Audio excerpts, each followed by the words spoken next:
안녕하십니까. 조상규 변호사와 함께하는 상속증여 시간입니다. 자, 오늘은 상속재산 평가입니다. 부동산을 얼마로 평가해서 이걸 상속세를 매길 거냐 정말 중요하겠죠. 우리는 어떻게 싸게 평가받는 게 중요한데, 자, 아파트 뭐 빼박이죠. 시가 원칙입니다. 그래서 아파트 같은 경우에는 뭐 한국부동산원, 그다음에 KB부동산, 국토부 실거래가 공개 시스템 이게 열면 다 나옵니다. 그죠? 그리고 이제 이건 시가이기 때문에 이게 원칙이죠. 근데 이 시가로 안 하는 데가 있어요. 그래서 뭐냐? 토지, 뭐 단독주택, 일반 건물, 상가, 호텔 뭐 이런 데는 기준 시가로 합니다. 소위 말하는 이제 토지 공시지가 이런 거 있잖아요. 그래서 공시 가격으로 한단 말입니다. 그러다 보니까 공시 가격이 한 60%밖에 반영 안 되거든요. 그러니까 어때요? 상속세가 싸게 나오는 거죠. 그래서 사람들이 옛날에 한때는 상가나 호텔을 몰렸는데, 뭐 아시다시피 이게 뭐 수익률이 좋아야 되는데 수익률이 안 좋아서 그게 문제인 거죠. 그죠? 자, 그래서 이걸 가지고 이제 절세다 해가지고 많이 이용을 하게 됐는데, 이 상가나 호텔 같은 경우에는 여러분도 아시기 토지 이런 거는 이 시가 평가를 하기가 상당히 시가를 알기가 참 어려워요. 왜? 이 유동성이 좀 부족하니까 많이 거래가 안 되고 이러니까 시가가 잘 안 나와. 그죠? 그래서 아무래도 이 상속세가 싸게 되니까 적게 나와. 근데 이런 건 있습니다. 자, 보세요. 내가 갖고 있다가 호텔을 내가 10억에 갖고 있다가 상속을 해줘요. 근데 이거를 6억에 이제 요거는 이제 기준 시가가 있죠. 기준 시가 6억에 이건 시가. 소위 말해 이제 막 거래가 그렇게 되는데 6억이야. 근데 이거를 이제 아들이 상속을 받을 거 아니에요. 그런 다음에 아들이 이거를 가격이 올라가지고 10억에 팔았단 말이지. 그러면 이거 어떻게 되는 거예요? 여기서는 어쨌든 기준시가 6억으로 해서 상속세가 조금 절세가 있겠지. 그죠? 근데 문제는 뭐예요? 상속을 6억에 받아놓으니까 이게 취득가액이 되다 보니까 이 양도가액하고 차익이 생겨서 뭐가 나온다?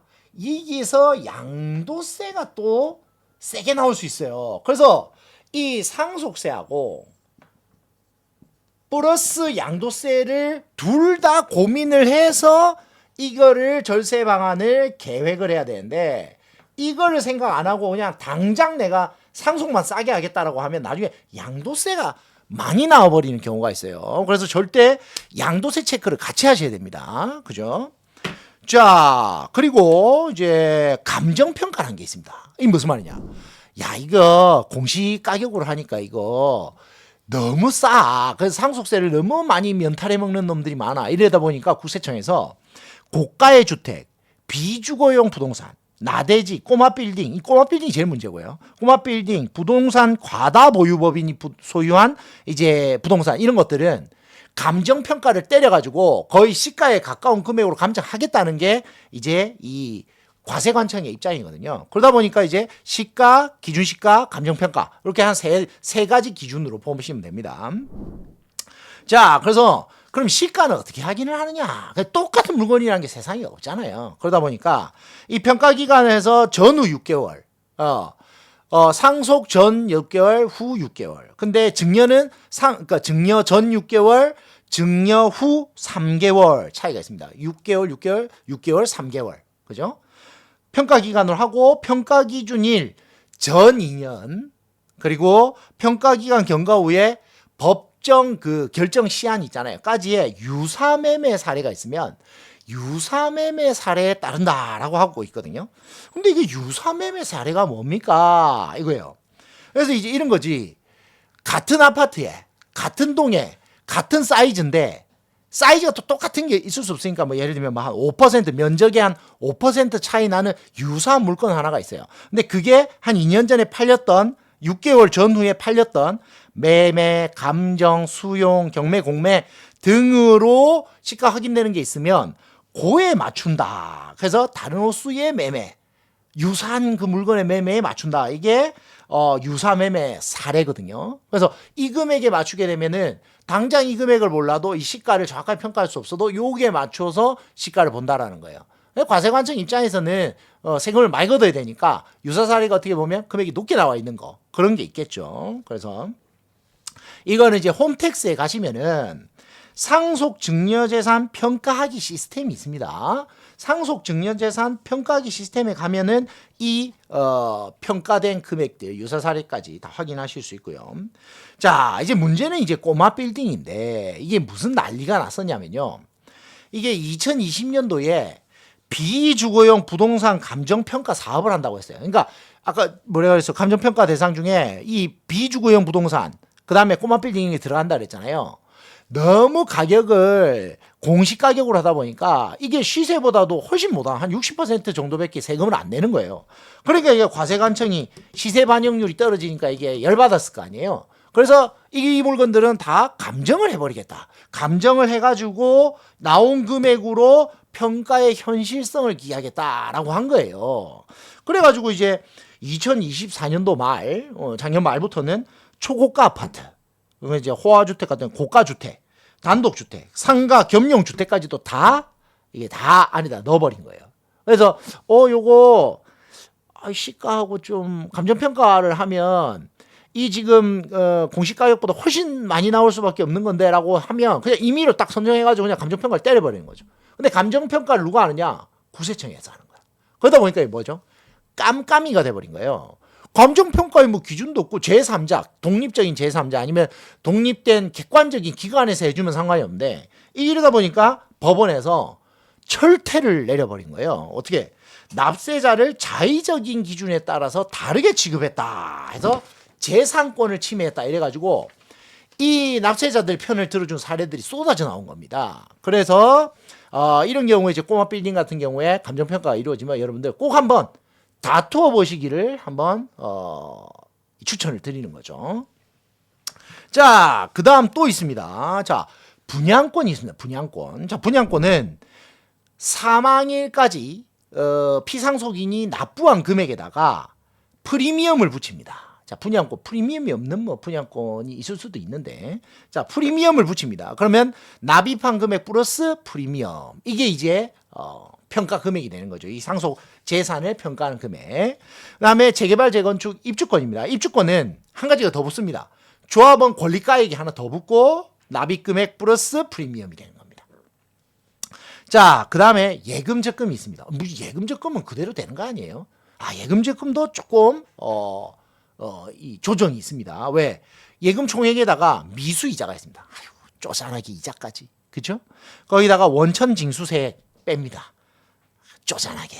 근데 이제 예금이 크면 뭐 이제 이 금액도 커지니까요. 근데 사실 뭐 예금을 크게 가져가면서 상속이 이루어지는 자산가가 있겠습니까? 저는 뭐 그래서 이거는 큰 의미는 없다. 예금 같은 경우에는 그냥 예금 금액에 따라간다 보시면 됩니다. 그런데 이제 소송에서 이제 제일 단골로 나오는 게 있습니다. 이게 이제 재밌는데 아버지가 비상장 주식을 들고 계시다가 이제 돌아가셨어요. 비상장 주식은 상장이 안 돼 있기 때문에 이게 막 거래가 원활하지 않지 않습니까? 그리고 또 아버지가 다수 가지고 있고 그런데 이거를 이제 어떻게 평가받아 가지고 이거를 상속세를 매길 거냐? 이게 상증법상 가치평가 방법 이런 겁니다. 근데 뭐 그러면 비상장 주식을 평가하는 방법이 여러 개가 있나요? 많지요. 제가 그 이혼 소송을 한번 이제 큰 거를 이제 남편 재산이 막 1,000억짜리 이런 걸 한번 해봤는데 남편 재산 중에서 상당액이 뭐다? 비상장 주식이었던 거예요. 근데 이거를 예를 들면은 뭐 한 300억짜리인데 평가 방법에 따라서는 100억이 될 수도 있고 500억이 될 수도 있습니다. 그래서 뭐 방법이 이런 게 있어요. 뭐 DCF라 해서 10년 현금 흐름법, DCF 10년 이제 막 수익 들어올 거 다 반영하는 거. 그다음에 상증법상 가치평가 방법. 지금 우리가 하는 거. 그리고 예를 들면 이제 청산가치. 지금 회사를 탁 털면 얼마가 된다. 그거를 주식수로 나눈다. 이렇게 되면은 청산가치평가. 그 청산가치평가 하면은 제일 적게 나오겠죠. 그죠? DCF 현금 흐름에 따라서 이 기업의 가치를 반영한다. 라고 하면 DCF 현금 흐름법 이런 것들은 좀 가격이 높게 나오겠죠. 그죠? 이런 식의 이제 차이가 있습니다. 그러다 보니까 이게 아무래도 비상장 주식 가치 평가 방법에 따라서는 그 주식의 가치가 이 들쭉날쭉이다. 이런 거 알고 계시고. 그럼 비상장 주식 보충적 평가 방법 이제 과세관청에서 쓰는 상증법상 방법 뭐냐? 이게 주식이 수익을 창출하는 게 있고 주식이 지금 당장 자산을 반영하는 게 있잖아요. 회사에 부동산이 엄청 많으면 어때요? 자산 반영 비율이 높겠죠. 그래서 회사는 대부분 어떻게 한다? 돈을 벌어 나가는 과정에 있죠. 그래서 어떻게 되냐면 순손익 가치, 순손익 가치와 그 다음에 지금 현재 자산을 반영한 순자산 가치가 있는데 이거를 원래는 3대 2의 비율로 반영하는 것이 이제 비상장 주식 가치평가 방법이에요. 그런데 재밌는 게 있습니다. 뭐냐? 부동산 과다보유 법인이 있습니다. 부동산을 많이 들고 있어. 그러니까 회사가 매출보다는 부동산을 엄청 들고 있다면 부동산 막 가치가 올라가 회사가 돈 벌고 이런 데 있죠. 그런 데는 아무래도 여기 비중이 크잖아요. 왜냐면 자산이 이제 부동산이니까. 그럴 때는 2대 3으로 간다는 거예요. 요거를 더 많이 반영을 한다. 그래서 이게 비상장 주식 가치평가 방법은 이렇게 되어 있고요.